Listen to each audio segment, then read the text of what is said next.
For many years, a guy named Kurt has been trying to become famous online.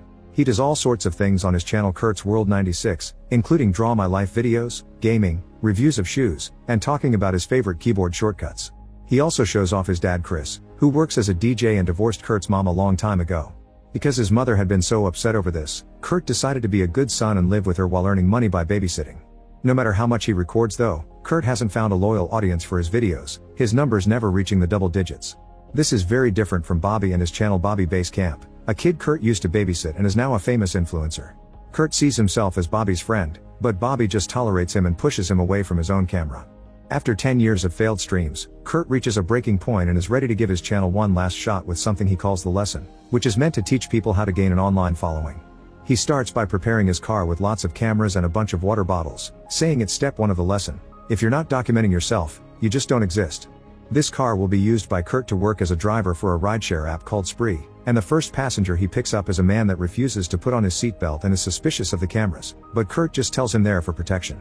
This guy also preaches the gospel of white supremacy, and Kurt's worried that this racism could hurt his live streaming audience, which is currently just Bobby, so he begins driving a bit more recklessly. The guy complains, but Kurt just encourages him to drink his free bottled water. It turns out that this water has been poisoned, and Kurt even made a whole video tutorial on how to do so without getting caught. Then Kurt puts on some music and speeds through a stop sign as the man dies in his back seat, coughing his life away.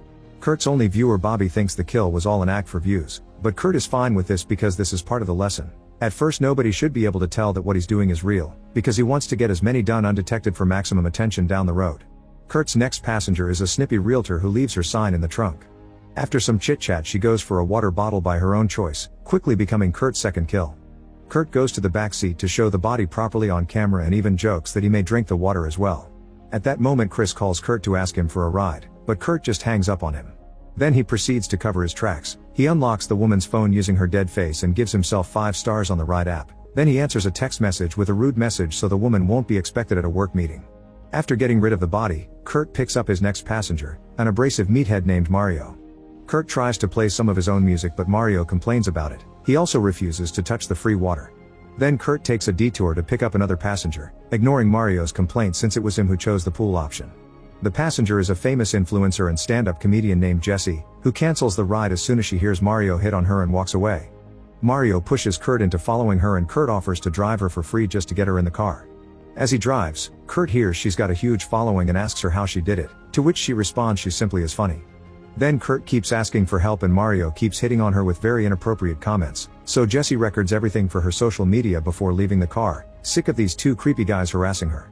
Now Kurt is upset because he lost a chance to make friends with a real successful influencer, so he suddenly changes routes and takes Mario to a distant construction site.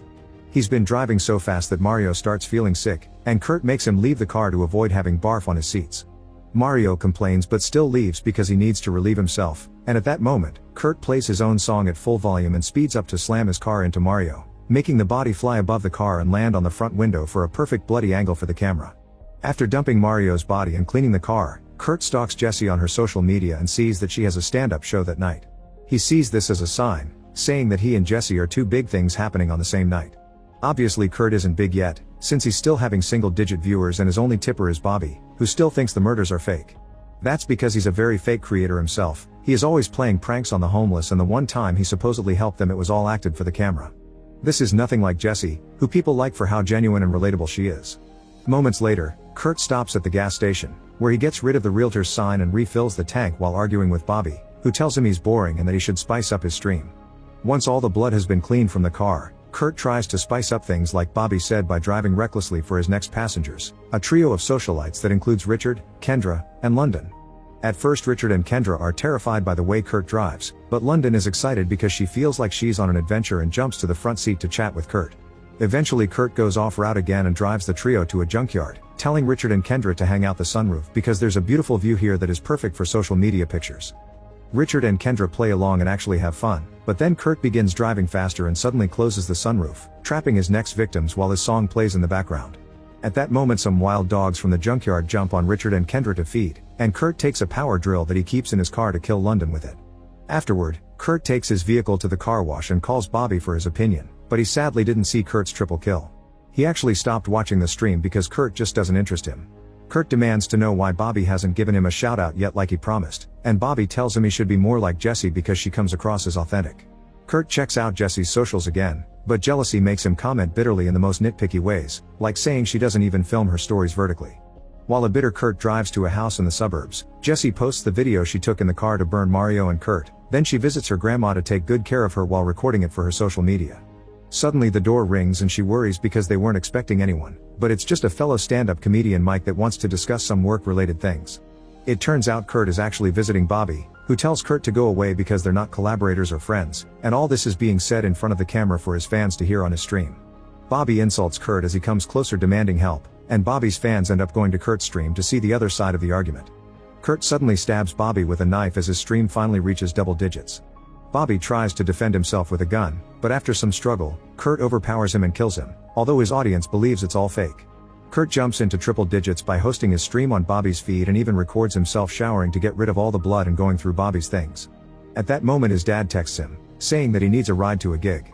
At first Kurt doesn't want to help him because he wants to go to Jessie's show, but when Chris mentions he'll be meeting a famous DJ, the chat recognizes the name and Kurt jumps on the opportunity. Kurt picks Chris up and their father-son relationship is obviously awkward, making them quickly fall into an argument.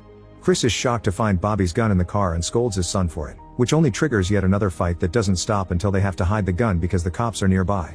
When they finally make it to the club, they meet with the famous DJ known as Uno, and they ask her if she can tag Kurt's channel in a post. At first she says no, but then she gets tired of being there and agrees to do the shout out if Kurt drives her to a taco truck. Eventually they find a taco truck and Uno demands Kurt to take pictures of her and then wait in line for her as part of the deal. The queue is quite long, so Kurt shares some disgusting stories to scare customers away. Meanwhile Uno looks around the car and finds the gun Kurt took from Bobby, which she uses as a prop to take a few selfies. Then she drinks some water, but this turns out to be one of Kurt's special brews and she immediately passes out. By the time Kurt gets back into the car with the food, Uno is nothing but a body and he quickly gets rid of the water bottle. Unfortunately this gets the attention of the cops, who come over to ask Kurt to perform a field sobriety test while Kurt pretends Uno is his girl and she just fell asleep. Suddenly Uno wakes up because she didn't drink enough to fully die, and seeing the cops, she panics and shoots one before running away. One of the cops goes after her, and when Kurt takes the chance to escape in his car, he's also followed. All this is boosting his livestream viewers all the way up into quintuple digits. Desperate to lose the cops, Kurt begins driving like a maniac and ends up crashing a homeless camp, killing a few hobos on purpose before his car flips.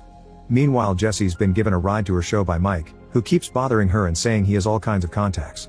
This guy also does a little opening before her but doesn't make anyone in the audience laugh. However, the public immediately goes nuts when Jessie takes over the stage, and hidden in a corner is Kurt with his gun. After a few of her usual jokes, Jessie talks about her spree experience with Mario and Kurt, saying that Kurt's starvation for social media followers gave her a bit of self-reflection. Happiness can't be found in a high subscriber count, and no matter the number of views, you're only getting judged and hated for other people's entertainment. She finishes her set by smashing her phone on stage, ending her reliance on social media with a mic drop and leaving everyone in shock. Touched by her speech, Kurt decides to leave without making any kind of mess, only to learn that the spree service is temporarily suspended, thanks to his murder spree. Kurt gets a ride through another app called GoGo, and gets in the car of a friendly man called David that quickly makes a joke about not being the crazy driver that has been killing people all night. Kurt takes this personally and doesn't hesitate to kill David in seconds. Back in the bar, Jessie is tired of dealing with Mike, who won't stop recording her even if she drops social media, and she decides to ditch him by calling for a GoGo. David's car arrives, but it's Kurt doing the driving, and he reveals to Jessie that he's the driver from earlier that she made fun of in her set. He also tells her that he was at her show, so he knows she's not gonna be able to use her phone for help because she smashed it. Thinking that Jessie's helpless, Kurt informs her that he's taking her to his home so they can express love instead of hate, but Jessie fights back with a phone charger cord and strangles him until the car hits a trash container. Kurt stops the car with a huff and responds by punching Jessie, knocking her out. Then he drives her to his front lawn where he drags her body into his headlights. He polls the audience on what he should do with her, and the watchers choose he should kill her. Kurt gets ready to run her down as his viewers spam the chat. However, when he stops to adjust a fallen camera, he loses sight of Jessie, so he leaves the car to look for her while the chat calls him out for his dumb move. The audience turns out to be right. Jessie uses the chance to get in the car and take over the wheel, immediately using the vehicle to run Kurt down. However, she loses control and her driving results in the car crashing right through the side of his house, and Kurt has room to dodge it. Then he tries to kill Jessie by pushing her face against the airbag, but Jessie pushes him off and Kurt flees into another room. While Jessie tells the livestream that she needs help and tries to convince them this is real, Chris arrives as well and is shocked to find the house destroyed with Kurt's mother dead on the floor. It's then revealed that she was Kurt's first victim. He killed her off screen right before taking off to deliver the lesson. Suddenly Kurt comes out and grabs Bobby's gun from his car, which he then uses to shoot his dad a few times, quickly killing him. Meanwhile Jessie tries to escape in the car, but when going in reverse doesn't work, she just drives forward and crushes Kurt against the wall. The chat tells her to check on the body, and Jessie does so to discover Kurt isn't dead yet. She's forced to finish the job by smashing his head with his phone, while a flashback to a few minutes earlier shows Kurt feeling like a champ because he had 50,000 people watching. Then the chat asks for a selfie with the body, and Jessie goes for it. The following days, Kurt's case becomes viral news. Jessie ends up more famous than ever as a multimedia queen, and though Kurt is despised by all reporters, he is seen as a hero by some of the scummier parts of the net like 4chan and Reddit. As these forums fill with adoration for Kurt, one user reveals they're making a movie about him called Spree. Make sure to subscribe and turn on notifications so you can watch more videos like this. Thanks for watching.